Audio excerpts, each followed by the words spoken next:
Hey, everybody out there in podcast land. Welcome back to another episode of More to It. I'm Jason McConnell. And I'm Todd Norton. And this week we are honored to have the guest, Dr. Jefferson Spurlock. Thank you, Jeff, for joining us this week. Jeff and I have known each other for a few years. He's now faculty in the same department that I work in. But more importantly, before that, he was at Troy University, department chair there, and taught at Sam Houston University before that.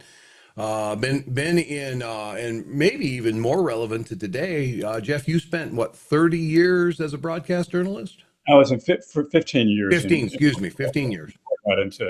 Before I got into teaching. Yeah. Yeah. So you've certainly been in that business, and what we're talking about today is sort of the changing media landscape and what it means for us and some of the downstream consequences.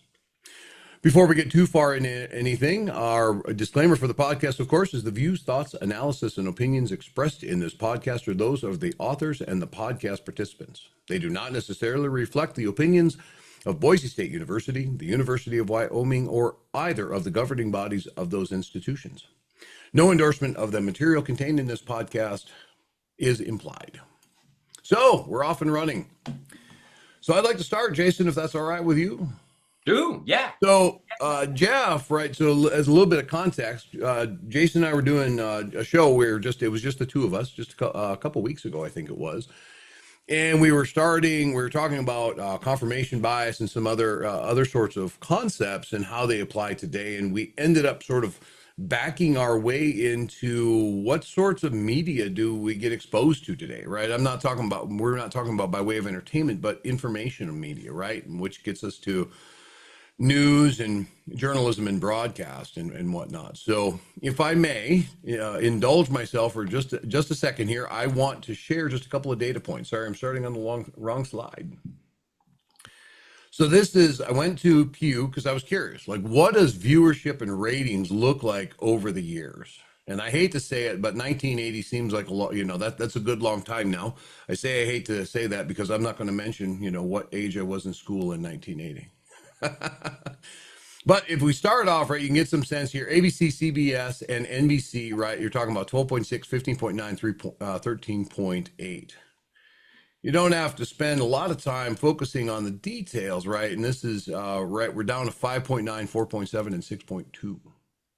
So the trend line, very clear trend line, right? And it's not, it's a pretty steady decline. I'm going to bounce over here again. This is from Pew on their cable news fact sheet, and this is 2016. So the last data ended at 2015, and this is 2016, right? So we've got Fox at 1.8, CNN at 1.3, MSNBC at 975. I'm going to go on the other end here. In 2022, Fox is at 2.1, and both CNN and MSNBC are basically about 828,000. That's for evening news viewership. So for me, right, what's interesting is the trend line is very clear. Is that viewership of news in the traditional broadcast format, whether it's in the old broadcast, right, sort of stations, or in the cable news, the contemporary cable news, things have changed rapidly. Jeff, can you or Jason, you have any insight on sort of what's driving this? How is it impacting things? What's going on? If I may, Todd and Jason, thank you so much for having me. I appreciate your inviting me on your podcast today. Yeah, I was looking at your numbers, Todd, and you started off with 1980. That's when I got into news. In fact, I graduated from college with a bachelor's degree in 1979, and that's where I started. So these numbers reflect the beginning of when I was in news. I was in news from 1979 until 1994 in both radio and television. And back then in the day, news was, we didn't have digital, we didn't have the internet, we didn't have the social media platforms that we have today. News, where people got it, was from the newspaper. That was the main source of information, but you also had radio, you also had television. In fact, every night at 6 o'clock, everybody gathered at the dinner table, had dinner together as a family, if you remember that. And watch the 6 o'clock news. Remember, Walter Cronkite from CBS Nightly News was the most trusted man in America. Do we have a most trusted man in America these days? No, we don't. We don't know some of the journalists or some of the anchors that are out there. So back then, news was newspapers, but it was also radio and television.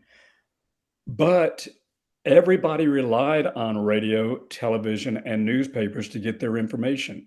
A lot has changed since 1979, since 1980. A lot has changed with the advent of social media, with the advent of the internet and all of these other platforms, with all of these other 24-hour news channels. It's not just CBS, ABC, and NBC. Hasn't been that for a long time. Yeah. And so you're getting all of these 24-hour news channels where people can just turn on the TV if they wish to go with that platform and see news as it's happening at that point. Or they can pick up their phone, they can pick up their camera, whatever they want to do, and find the information that they want, basically at their fingertips. And if I might say a little bit more, Jason and Todd, and that is back in the late 70s and in the 80s, you didn't have the commentary. The commentary was your op-ed pieces in the newspaper. Those are the ones who made the opinions. Now it's every news network basically has a commentary. Here's what happened today, but let me tell you about what that means really. And so it's no longer just the news of the day. It's no longer what did the city council do? What did the school board do? What's the mayor doing? Yeah, they're there, but let's talk about other things. Let's talk about exactly here's what the mayor did, but let's tell you exactly what he did. This is our interpretation. This is our opinion. So kind of a convoluted answer to your question there, Todd, but that's basically where we were, where we are, where we're going. Who knows? Jason? I think the trend line is fascinating. I think it's really interesting. My employer has been running a biannual survey, public opinion survey, for about 50 years.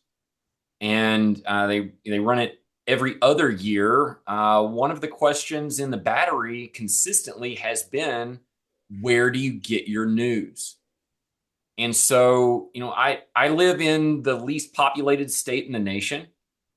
We've got just over 500,000 people. The state of Wyoming is exceptionally rural. And yet, even in this rural state, the trend line is the same. Newspapers dying out over time, people shifting from newspapers to cable news, and then eventually satellite. And so then, of course, I'm sure, as you two are well aware, at some point the lines get blurred between cable and satellite. There's no point in separating those out anymore. And, as recently as, say, the 90s, internet as a news source was just a blip in the data. It was a very small percentage.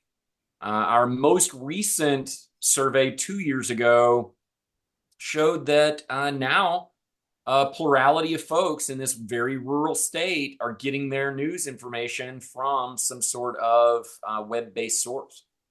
And, the follow-up questioning makes it sound as though they're getting a lot of their information not from a legacy platform's web portal. No, instead, much like Pew is reporting at the national level, they're getting news information through some sort of social media platform, Facebook, X, something like that. And so I do think that trend, it's a true national trend in the sense that it's not just showing up in the national data because that's what the population centers are doing. No, I think this is something that's happening everywhere across American life. It doesn't matter small town, big city. It doesn't matter urban, rural. None of that matters. people have now, taken to getting their news out of, the little candy bar in their pocket. Mhm. Yeah, I think it seems to me that even the source of, how do I frame this? What constitutes news as opposed to what constitutes information about an incident, right? Seems to me that it gets blurry, right? So if I have firsthand accounts of, right, of a natural disaster and I see video of that, people reflecting on and reporting about, town hall meetings, so on and so forth, right?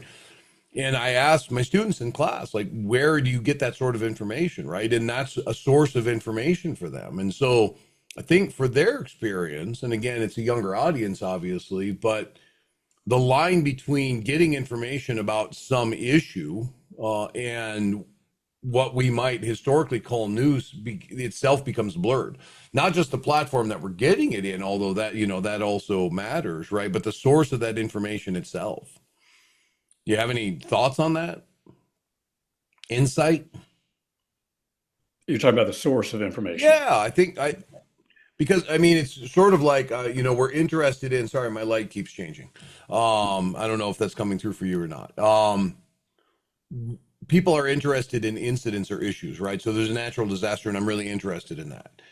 I think people are interested in getting information, and I don't know if our sort of contemporary audience necessarily discerns between this is a vetted legitimate journalist who's vetting information and sources and giving me some information, as opposed to this is a bystander who's experiencing this on the ground, right? So the source of information itself has changed, and it makes it kind of challenging because all of those sources of information are not necessarily the same or as vetted or as authentic or as unbiased or whatever the case may be. Yeah, well, you're saying, source A versus source B versus source C. People are watching. Well, I trust source A. Well, no. I trust source B, or I trust source C. What's the difference? And it's basically the difference is in the information that is given. A lot of it is not necessarily the entirety, but a lot of the information that's given is based on the source that's delivering that message. Um, I I love to see when you were talking about a natural disaster, Todd.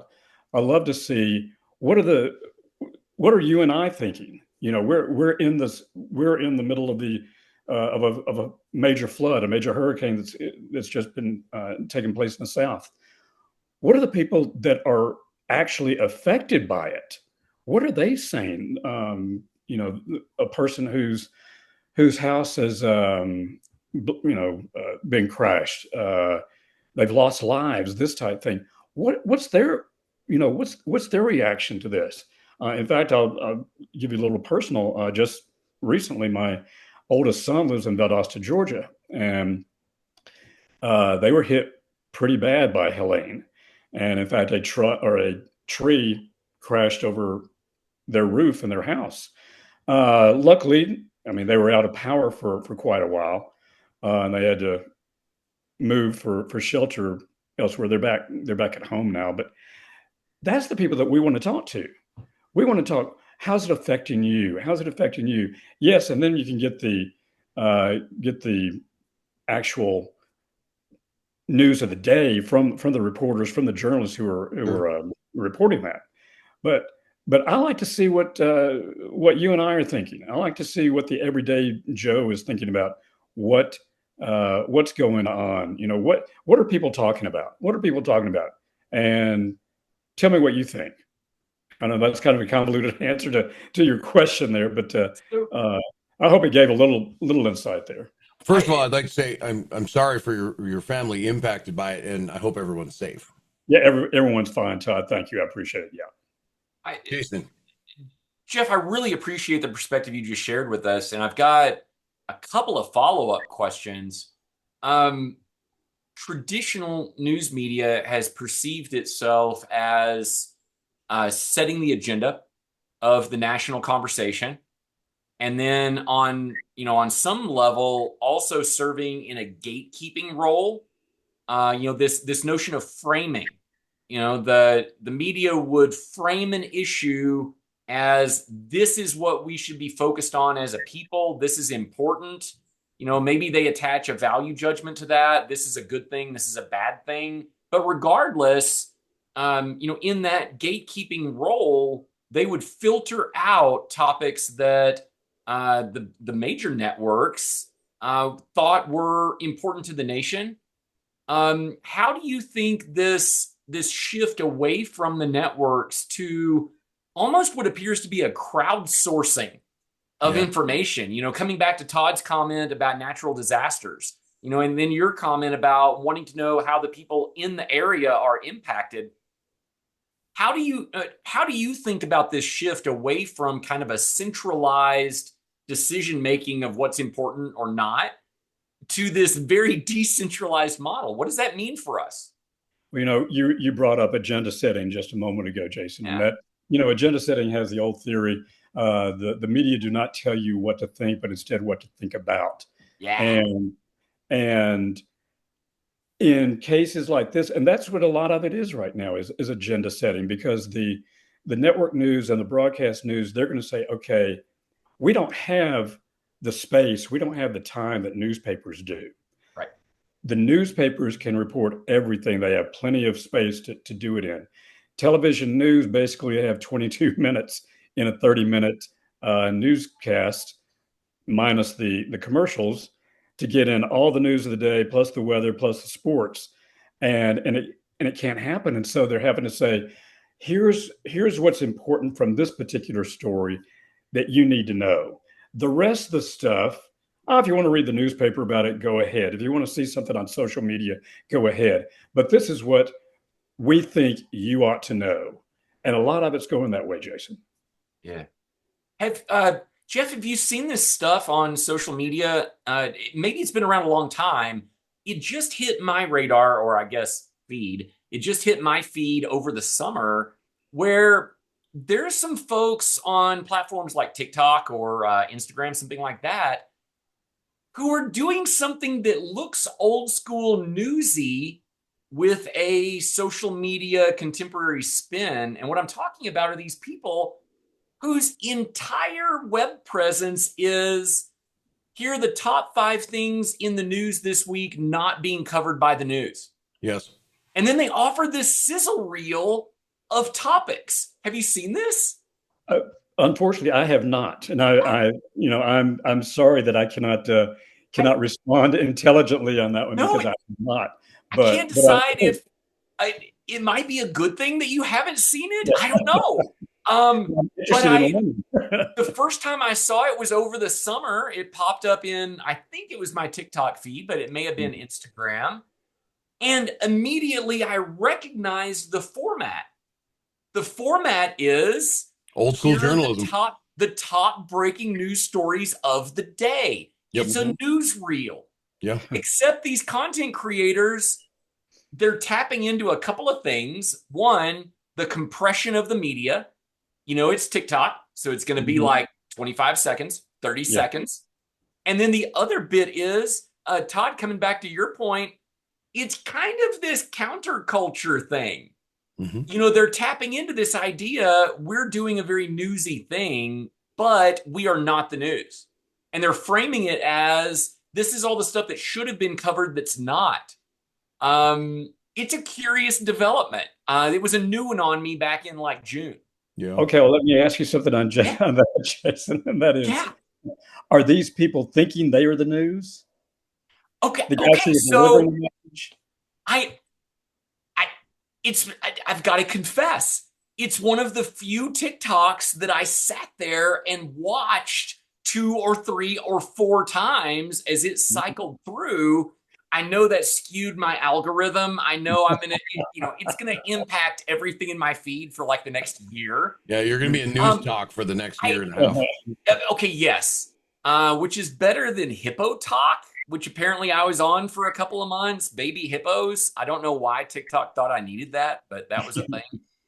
But hey, coming back to your question, I would love to interview or, just have a conversation with some of these content creators and talk with them about their process. what got you into this? What's your background? How do you see your role? What do you think you're providing your audience? I would love to chat with some folks about that. Who knows what their answer would be? I think for me, one of the breaks, one of the not departure points, but the fractures, if you will, or sort of where things started to change is in the many versions of satirical news, right? Of course, you can go back and look at The Onion, right? Who made really clearly, obviously, at least for me, satire on contemporary events. Right, but that term can be used in my perspective, right? And Jeff, I'd love to hear your perspective on this, right? That term could be used also to cover, say, the Daily Show, right? And Jon Stewart, who took a comedic stance, but the information presented was real, right? And I remember from back in the day, and I didn't look up this data, right? I wasn't prepped to talk about this, but I remember back when the Daily Show was at its peak, hearing data that the Daily Show audience was more informed of contemporary events than traditional broadcast news audiences. I remember that.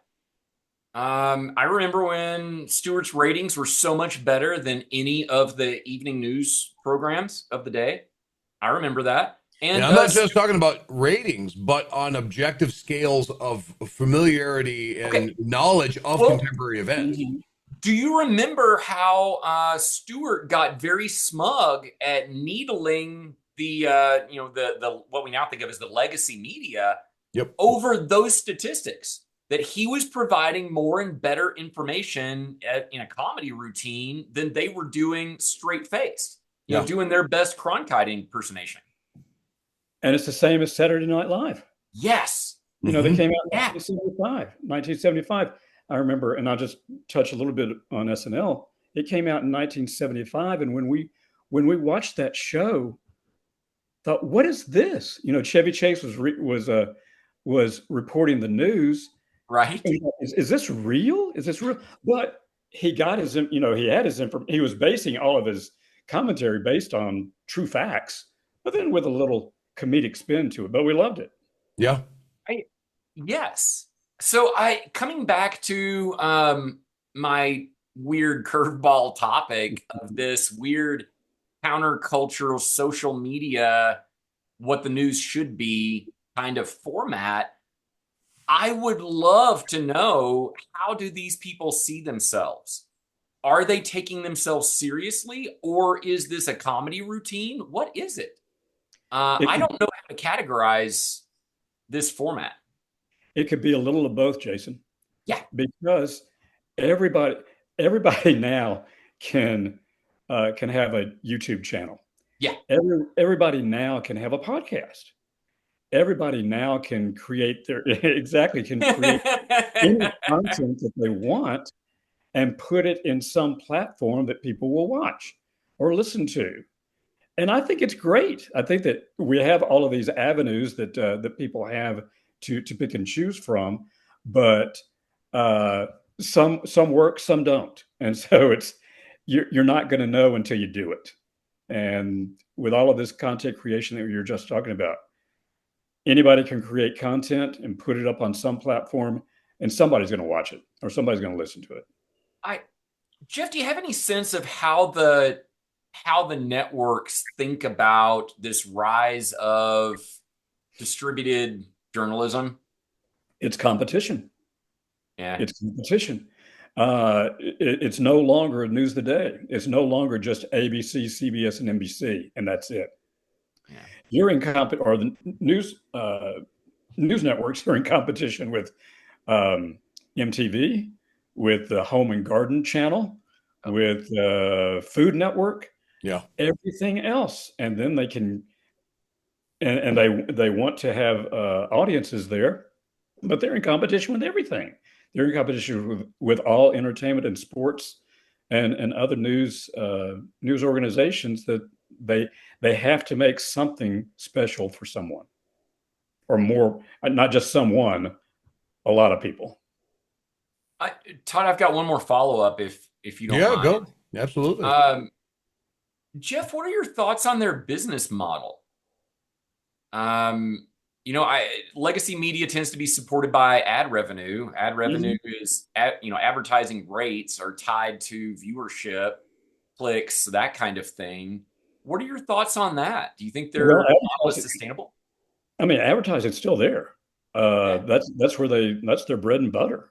yeah. It used to be if you didn't have a good ad team, you didn't have a good sales team, your station or your newspaper folded.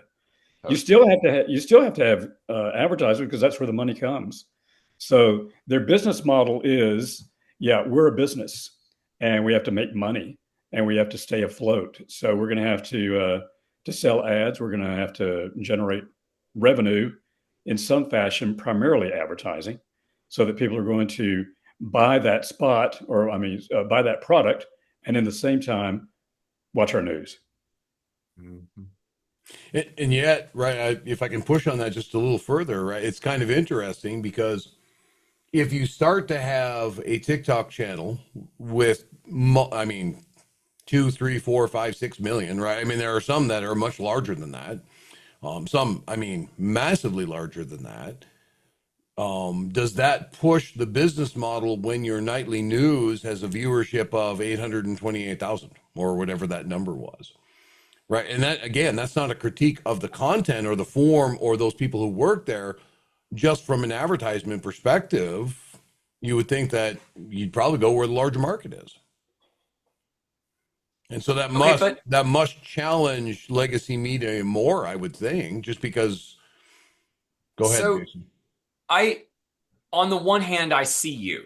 I think that's a good point. But the algorithm on the tech platforms, the social media platforms, allows micro targeting of ads in Hmm. ways that would not be possible through through a broadcast network system. In a Just not a sense, thing. yeah, in a sense, that's my point, right? The ability to do that, right, or for the algorithm to function in that way seems like it would be even more present more of a challenge to advertising on legacy media, but I don't know. It's just that's an interesting area for me. Well, I Uh, I would guess that we've got a two-edged sword dynamic, don't we? So, through some sort of legacy broadcast, here I'm thinking, the big three, ABC, NBC, CBS. Let's lump in a cable network or two for fun, CNN, Fox, okay. You know, their advertising market's going to be more broadly based Hmm. than the targeted thing through a platform like Facebook. And so I guess I guess my contention is, are you getting a broader market through the social media platform if the algorithm's going to target very narrowly? Do you that see what could I'm be. Yeah, saying? no, I see what you're saying. And And I don't have an answer to that. I don't know. I have a question about Todd's question or Todd's statement, Yeah. and that is, are we talking about the products that they're selling, that they're advertising? Is that where we're getting at? In a sense, Maybe. yes, right? So, Yeah, like, what I'm seeing is an increase in ads on TikTok because I spend a lot of time on TikTok, right? And there it might be true in other platforms. Well, certainly it's true on YouTube, right? yeah. But I see an increase in ads on there, and so I don't know the answer to, right? But I'm questioning, does even that impact legacy media, how, right? Whether it's, sort of mainstream or, sort of if you throw cable news in, whatever the case may be, because advertising dollars now start to get diverted to social media platforms and less so in legacy media. And I don't know for a fact that it is true. I'm curious. I think we all are. Yeah. Yeah. Uh, Uh, uh, go ahead, Jason. I'm sorry. I've been watching more live streams of events through platforms like Hulu or Amazon Prime or some streaming service like that. I'm always caught off guard by the subject matter of their advertisements. Mm-hmm. So maybe I'm watching a ball game. Okay, great. It's football season. Fine. I'm watching some ball game through a streaming service. the advertisements I see there are fundamentally different in subject matter and targeted audience than the stuff that I see on my phone. It's completely different, and it catches me off guard every single time. Interesting. I can't quite get over it. Does it keep you watching? Sometimes, yeah. Because it reminds me of my childhood back, like you were talking about, sitting around the dinner table, evening news, that kind of thing. What are you doing Sunday? Well, the big game is on. We're all going to watch. Do you want to come over? Okay. I remember kind of the heyday of, American society being focused on some sort of live broadcast of something on television. Mm-hmm. And so, of course, I got along with that, all of the ads. And so now seeing like a 30-second spot, I don't see anything like that on my phone. And so I found myself the other day being captivated by an AARP advertisement. What? Why am I watching this? Well, I hadn't seen anything like it in so long. Yeah. Interesting. It is definitely. One of the areas that's interesting to me, right? And Jason, I'm gonna pivot from, in a sense, where what you were talking about content creators, right? And whether they're news or not, or they're providing information. And I'm not convinced that lots of content subscribers or viewers care about whether that constitutes information, right? Because I think what they're looking for is authenticity. Right. That's my guess. Right. And Jeff, that's kind of what you were talking about. Like, I'm interested in hearing from people on the ground in a situation and so on and so forth. And I think that's the sense I have from my students is they're looking for some level of authenticity. And yet when I look at, well, let's call it legacy media or mainstream media, I don't know the term that I want. Right. But I'm thinking about, CNN, Fox, so on and so forth. And there's this article that we read in class, and the article contends that in the 90s or somewhere thereabouts, what emerged was the argument culture in media, right? And in a sense, you get a real clear sense of this in shows like Crossfire, right? And I remember, being in college and watching Crossfire daily, right? Because it was just, I always had news on, right? I was always consuming news. And Crossfire, in a sense, really exemplifies that, because you've got, right, sort of two people on this side, two people on this side, and then a guest comes on and they talk about a particular issue, and literally you just argue, right? I mean, that's kind of the gig. And it was interesting. I actually show this clip where Jon Stewart visited Crossfire with Paul Begala and Tucker Carlson. Right. And he basically, in a very Jon Stewart, quiet sort of way, eviscerated them. Like, what? And he literally asked, why do you do what you do? Can you stop? Right. And there was this really, this moment. And so I guess what I'm going is does the content or form or structure of what we consider sort of media, right, sort of traditional media, traditional news, change at all? Do you think it will change? As you know, so Jeff, you said early on, like, what's the future? I don't know, right? I mean, will traditional media start to change the way that it approaches this and take on a different style or format? I think it's been doing that for decades now. It's no longer the 30 minutes of the news, what happened today. It is taking a different style with all of the commentary that we have, with all the opinions that we have. Who do you believe? Who don't you believe? This type thing. Yeah. We've been seeing that for years now, Todd. And is it going to stop? No way. No way is it going to stop, because it will adjust in form again. Yeah. Right. And people are just going to adhere to it. They're going to adjust to it. This is the way it is. Therefore, it is. So we're going to listen to it or read it that way. Jeff, just listening to you, so many things just clicked in my mind. A bunch of people that now I follow on YouTube used to be anchors on some network programming. Yeah. They've checked out. They have their own show. For that matter, in terms of like long format writing, I don't read newspapers anymore, not really. I don't read magazines anymore, but I follow probably a dozen or more people on Substack. They're financing themselves through Patreon or something like that, and they're doing what looks on its face to be a very old school version of long form journalism that you would be hard pressed to find in most places now. Yeah. But they're thriving in Substack. Mhm. Weird. I want to comment just a little on what you just said, Jason, and that is, Yeah. you don't read the newspapers anymore. You don't read the magazines anymore. I'm a traditionalist. My wife and I are the only, we're the only house in our neighborhood that gets a daily newspaper delivered to them every day. That's great. Yeah, and because I've always done that. I've always done that, and I always will, as long as newspapers are still here in print Yes. form, in hard copy form, we're going to do it. And so we still subscribe to Time Magazine. We still get the newspapers every day. So we're a traditionalist. We're old school, but we love it, and we're going to do it forever. We're going to do it until we can't. Todd, does your family take the paper? No. No.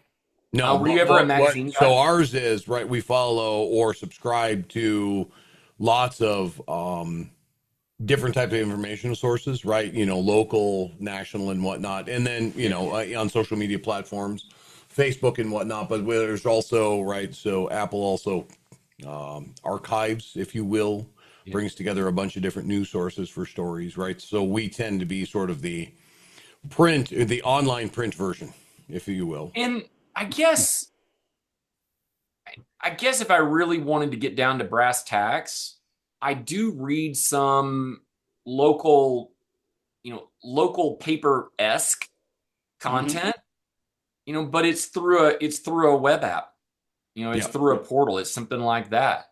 Yeah. And I think if we were to print them off and hand it to someone, they'd say, oh yeah, this is a newspaper. But they're completely web-based. Yeah. It's interesting. I like the right, and I love that you talked about sort of a very the newspaper that you hold, right? And I love that you actually held your hands out, right? Because that's what that nostalgia, that's what it felt like, right? You sort of opened it up and you read. I like a social media platform for news articles because I get the article, but then I will dive into comments, and the comments are anywhere from informative to entertaining. Right? There's a whole variety of those. I appreciate how hopeful you are there. I said, I included entertaining on the other end. Yes, I'm with you.